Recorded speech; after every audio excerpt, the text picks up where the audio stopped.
Hi everyone, welcome to exam IQ. Exam IQ की इस video में देखते हैं जेएसएससी प्रीवियस ईयर सवाल।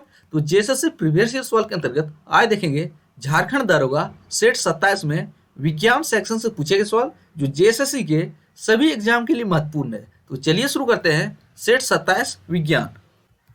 27वां सेट विज्ञान से पहला सवाल है, ध्वनि तरंगों में ऊर्जा की मात्रा का पैमाना इससे है, किससे है? वेवलेंथ से, फ्रीक्वेंसी से, एम्पलीट्यूड से, आयाम से, इनमें से सभी। तो इसका सही आंसर हो जाएगा एम्पलीट्यूड, आयाम से। तीसरा ऑप्शन इसका सही है। दूसरा सवाल देखते हैं, वे भाग जहां मोलिक्यूल संपीड़ित रहते हैं उन्हें कहते हैं। तो वे भाग जहां पे मोलिक्यूल कंप्रेस्ड रहते हैं उसको क्या कहा जाता है? तो इसको कहा क्या जाता है? उसको कहा जाता है कंप्रेसर, कंप्रेशंस। तो दूसरा ऑप्शन सही हो जाएगा। अब तीसरा सवाल की ओर बढ़ते हैं। सिट्रस नींबू वंश फलों में वह प्रचुर मात्रा में पाया जाता है। तो नींबू यानी कि नींबू में प्रचुर मात्रा में क्या पाया जाता है? Vitamin A, vitamin B one, vitamin C, vitamin D. तो इसका सही आंसर हो जाएगा विटामिन सी। तो नींबू और खट्टे फलों में क्या पाया जाता है? Vitamin C. और अगर उनसे ऑप्शन में जो जो दिया है तो उसके होने वाली बीमारी देख लेते हैं। विटामिन ए की कमी से क्या होता है? इसकी कमी से जो होता है रतौंधी, जो रात की रोग है। विटामिन बी से होने वाला रोग क्या है? विटामिन बी से जो होता है बेरी बेरी रोग होता है। विटामिन सी से क्या कमी से क्या होता है? स्कर्वी होता है। विटामिन डी से क्या होता है? रिकेट्स होता है। चौथा सवाल देखते हैं, यदि विटामिन अधिक मात्रा में लिए जाएं तो उसका क्या प्रभाव पड़ेगा?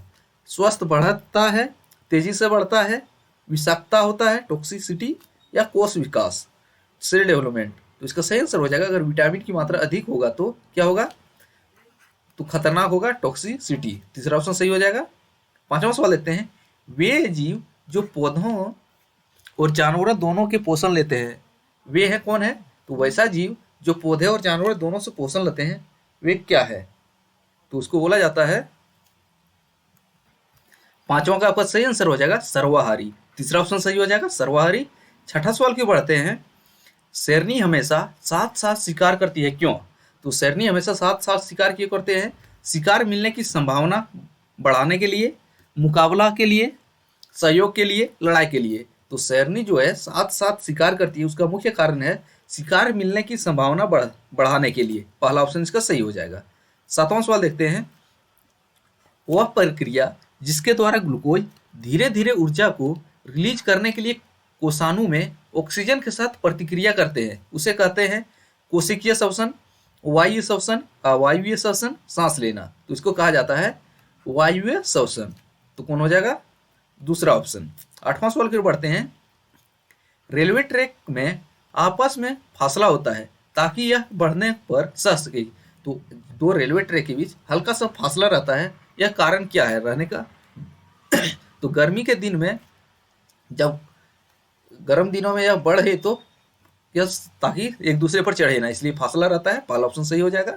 अगला है, कान का पहला भाग जो कि फलन के आकार का है, जो हवा एकत्रित करता है उसे कहते हैं, उसे क्या कहते हैं? सतह, कर्णपटा, हथौड़ा, कर्णावृत। तो इसको कहा जाता है सतह। पहला ऑप्शन सही हो जाएगा।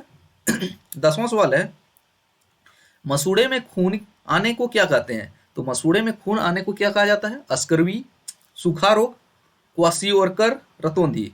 तो विटामिन सी की कमी से होता है, इसको क्या बोलते हैं? अस्करवी। तो पहला ऑप्शन सही है। 11वां सवाल देखते हैं, क्या है? सूक्ष्म जीव अपने परभक्षियों को इसके द्वारा धोखा देते हैं, कौन देते हैं? धोखा देते हैं, अनुकरण, मिमिक्री। दूसरा ऑप्शन सही है। 12वां सवाल देखते हैं, वे चिड़िया जिन्होंने मौसमी परिवर्तन और कठोर मौसम को अपनाया है उन्हें कहा जाता है, क्या कहा जाता है? स्वेद, पत्तियों का मुड़ना, शीतनिद्रा, प्रवर्जन। तो इसको कहा जाता है प्रवर्जन, माइग्रेशन, यानी एक जगह से दूसरे जगह।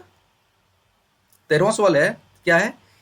वह दवा जिसमें मृत या कमजोर रोगाणु होते हैं उसे संक्रमण रोगों के उपचार के लिए प्रयोग किया जाता है उसे कहते हैं, उसे क्या कहा जाते हैं? उसको कहा जाता है वैक्सीन। चौथा ऑप्शन सही है। 14वां है, गर्मी के दिनों गर्मी के बढ़ने या कम होने से यह स्थिति प्रभावित होती है।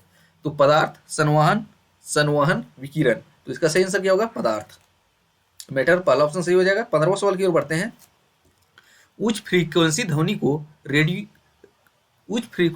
की रेडियो तरंग लंबाई को यह क्या कहते हैं? इसको लंबाई को जो होता है उसको शॉर्टर, छोटा कहते हैं, शॉर्टर। और इसका सही आंसर है दूसरा। 16वां सवाल की ओर बढ़ते हैं।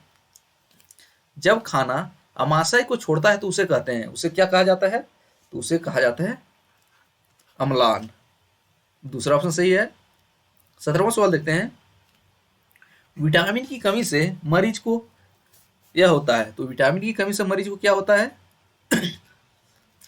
तीसरा ऑप्शन सही हो जाएगा। तो चोट और लंबे समय तक रक्तस्राव। 18वां सवाल देखते हैं। पानी की हानि को रोकने और भोजन तथा ऊर्जा संरक्षण करने के लिए पौधों के व्यवहार में संशोधन को क्या कहते हैं? संशोधन को कहते हैं पत्तियां झाड़ देते हैं ताकि पानी की हानि रुके और भोजन तथा ऊर्जा का संरक्षण हो सके। तो दूसरा ऑप्शन सही है। 19वां देखते हैं। खमीर की कोशिका भित्ति इससे बनी होती है, तो खमीर की कोशिका भित्ति किससे बनी होती है? काइटिन से। पहला ऑप्शन सही हो जाएगा। इस सेट का आखिरी सवाल देखते हैं। किसी शून्य में रोशनी की गति क्या है? वैक्यूम में शून्य में रोशनी की गति क्या है? तो इसकी गति जो है इकाई, दहाई, सैकड़ा, हजार, 10,000, लाख, 10 लाख, करोड़, 10 करोड़। तो 30 करोड़ मीटर पर सेकंड है। कौन सा ऑप्शन हो जाएगा? पहला। तो ये थे जेएसएससी एसआई सेट 27 में विज्ञान सेक्शन से पूछे गए सवाल, जो जेएसएससी के सभी एग्जाम के लिए महत्वपूर्ण है। तो चलिए शुरू कर। तो अब अगले वीडियो मिलते हैं, तब तक पुराने वीडियो देखते रहिए।